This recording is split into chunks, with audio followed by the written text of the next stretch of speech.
Good evening, and welcome back to the Poe Museum. It seems you've caught me playing with my Edgar Allan Poe pop-up book. As you can imagine, the Poe Museum has scores of illustrated editions of Poe's works going all the way back to the 1850s.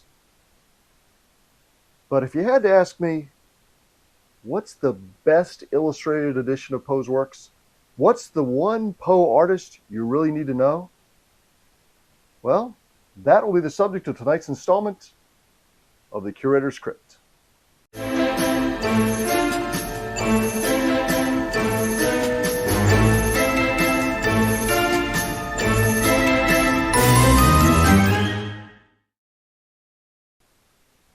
So here it is. This is the 1919 illustrated edition of Tales of Mystery and Imagination by Harry Clarke. He was an Irish artist, born in Dublin back in 1889, so 40 years after Poe's death. And his father was a church decorator and a stained glass artist. So at an early age, old Harry got into the family business and became one of the best stained glass artists in the history of Ireland. I mean, I'm not exaggerating. He won 3 back-to-back gold medals for his stained glass windows from the Board of Education National Competition of South Kensington, London, when he was still in his early 20s. And he did this book. It came out when he was 30 years old, so he probably did a lot of these illustrations while he was in his 20s. This is just the dust jacket. Let's see what the cover looks like underneath. And now let's take a look inside. As I mentioned, Clarke got his start as a stained glass artist, but in 1913 he got a commission to illustrate the fairy tales of Hans Christian Andersen, which was published 3 years later. At the same time, he's still making stained glass. When you look at these illustrations, you can see the influence of that turn-of-the-century style called Art Nouveau. Think Alphonse Mucha. But this isn't that. Sure, it has certain affinities with the organic shapes and swirling lines of Art Nouveau, but there's a certain sickness, an illness, visible in the elongated figures of Clarke's works. In fact, illness and premature death seemed to stalk him throughout his life. His mother died at an early age when he was just 14. His father and his brother also died early. In fact, a decade after he published this book, he was diagnosed with tuberculosis, the same disease that would kill him 2 years later. You might also find the influence of that turn-of-the-century British illustrator Aubrey Beardsley here. And sure, there's certain affinities between their works. And Beardsley did a set of Poe illustrations back in the 1890s. But when you compare Beardsley's version of the Murders in the Rue Morgue right here with Harry Clarke's, there's really no comparison. There's no mistaking these two artists. Now let's get back to the book here. The first thing you'll notice is this is full of black and white illustrations without halftones. A lot of delicate lines balanced with solid black. And you'll also notice that a lot of the faces look the same. I think that's because he's using himself as a model. That's something he did, most famously in this crucifixion. Yeah, that's him in the crucifixion. So here in the Poe illustrations, be on the lookout for Clarke's face popping up here and there. So here's his version of the telltale heart. You don't see the murder here. You see the mind of the maddened man tormented by those repeated heart shapes. And if you look really closely, which is something you really need to do with Clarke's illustrations, you'll find his victim there right underneath the mattress, way in the bottom right corner. Here's one of his gorier illustrations. The facts in the case of M. Valdemar.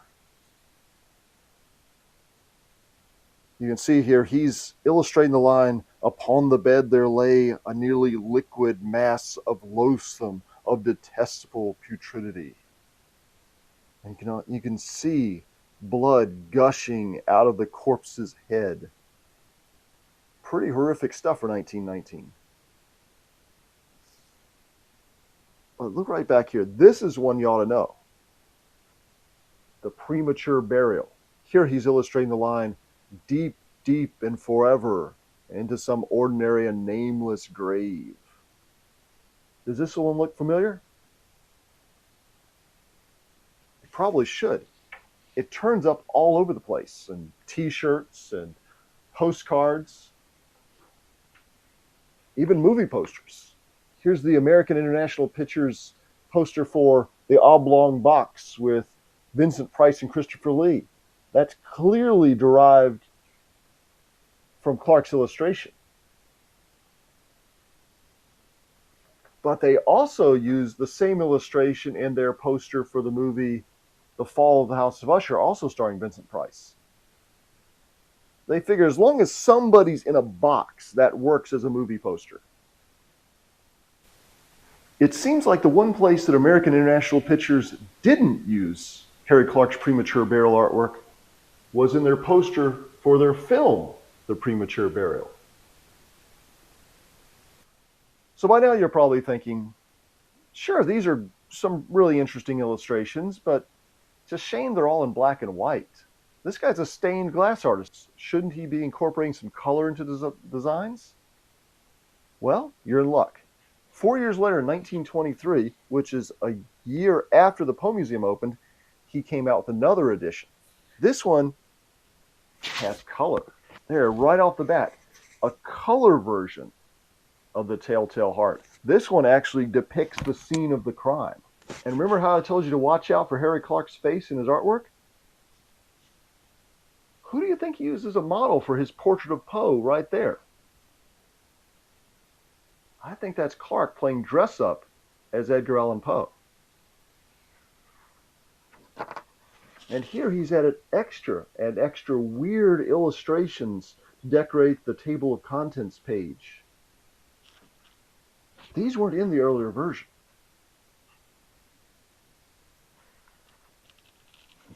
As you look through the book, you're going to find a lot of the same black and white illustrations from the earlier edition.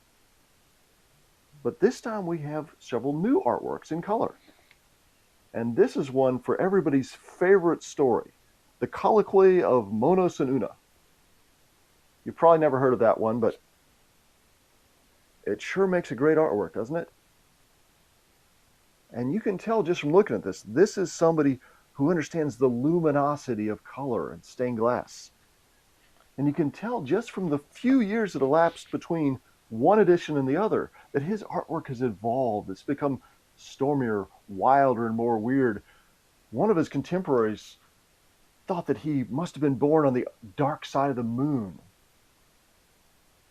And his popularity only increased after this. He went on to illustrate several more books, including Faust by Goethe and Algernon Swinburne's poetry. But he still kept making stained glass and really pushed the boundaries of what was permissible, even to the extent of creating some controversy at times. But nobody could dispute his amazing talent. Unfortunately, tuberculosis caught up with him. And his health was so bad that Clarke decided to move to a sanatorium in Switzerland, where hopefully the fresh mountain air would help him recover. It didn't work. And when he realized that there was nothing he could do, that he was going to die, he decided he just wanted to go back home to Dublin, where he would be buried amongst his family and friends. But it didn't work out that way. On his journey home, he died in Cur at the age of 41. And he was buried there. His family back home made sure he had a monument for his grave for a while. You see, what his family back in Dublin didn't realize was that in Cur, there was a rule that families had to maintain their loved ones' graves after 15 years. And since they had no idea about this, they didn't do anything. Unbeknownst to them, the cemetery had him dug up and moved to a mass grave in 1946. And that's where he is today. So we might not have a grave that we can visit or a tombstone where we can pay our respects, but we do have some pretty amazing and innovative Poe illustrations that have stood the test of time. And you'll find these are still in print today. But maybe our one regret is that this greatest of Irish stained glass artists never had a chance to do a set of Edgar Allan Poe stained glass windows. I guess there's not a lot of places that would like to decorate their buildings with Poe-themed stained glass. So I know what you're thinking. You're probably thinking, wouldn't it be cool if somebody did a stained glass interpretation of Poe's works? Well, this isn't Harry Clarke. This is David Fode, who's an award-winning stained glass artist. And this is his 2012 interpretation of The Mask of the Red Death. And you could see it hanging right here in the Poe Museum. So what do you think? Is Harry Clarke your new favorite Edgar Allan Poe illustrator? Or maybe there's another contender to the title. Maybe Doré or Rackham or Edmond Dulac. Let us know down in the comments what you think, and if there's another artist you think is your favorite Poe illustrator. Maybe we'll do a profile of them in a future video. And if you'd like to help us preserve precious Poe pieces like our 1919 edition of the Tales of Mystery and Imagination illustrated by Harry Clarke, or something a little bit more recent like this stained glass interpretation of The Mask of the Red Death by David Fode,